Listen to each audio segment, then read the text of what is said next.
Okay, so hello everyone. Ngayon naman ipapakita ko sa inyo kung paano natin i-fix yung Microsoft Office na hindi nag-open. Ano po? So let's try. Buksan natin itong Word Docs. Ayan. So kung mapapansin nyo, ang nakalagay dyan ay updating Office. Please wait a moment. So yan. Maggaganyan lang siya pero hindi naman talaga siya mag-open. Ano po? So let's wait. Okay, so kung napansin nyo, ayan yung lumabas. So, the application was unable to start correctly. Click OK to close the application. I-click lang natin tong OK.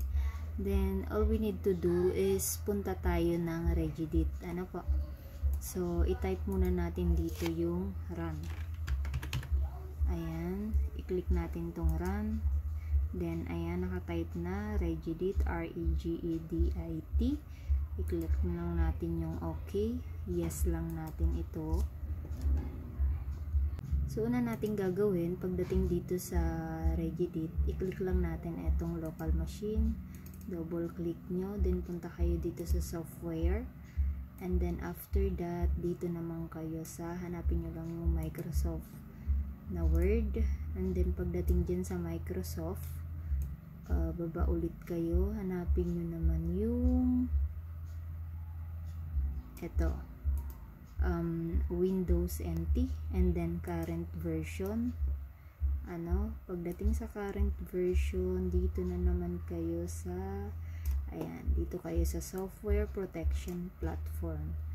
Okay, so pagdating dito sa software protection platform, pupunta tayo dito sa word na skip rearm. Double click lang natin yan.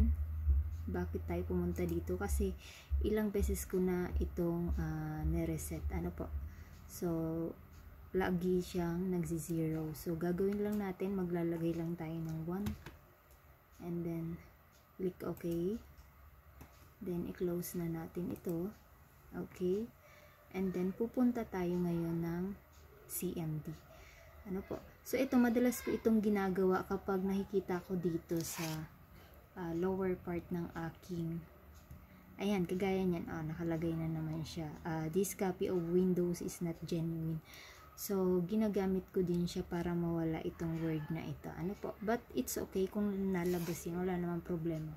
So, madalas ko lang siyang ginagamit kapag nagkakaproblema yung Microsoft Office 2016 na dinownload ko dito. Ano po, para hindi tayo paulit-ulit na problema tayo, kailangan natin magbayad pa. So, libre lang naman ito. Okay, so, ang gagawin natin, pupunta tayo dito sa CMD. Type nyo lang CMD. Ayan. And then, right click, then run as administrator. And then, click yes.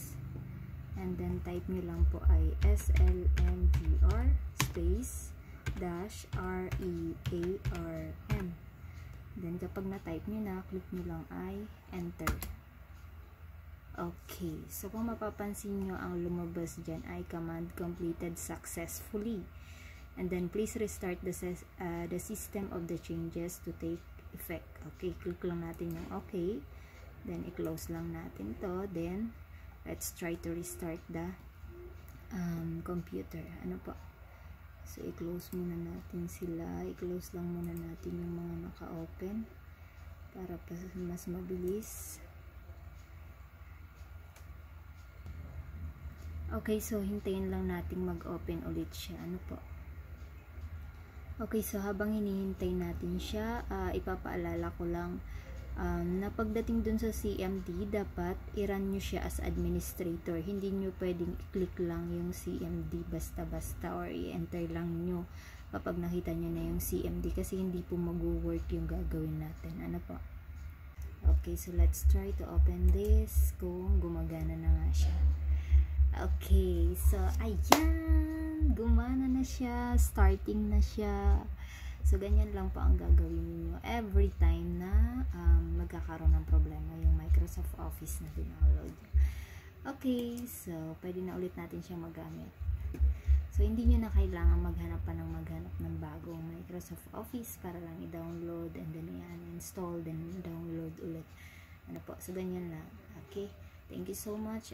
Please like, subscribe, and share. And don't forget to click the notification bell for more updates. Okay, bye-bye. Thank you so much.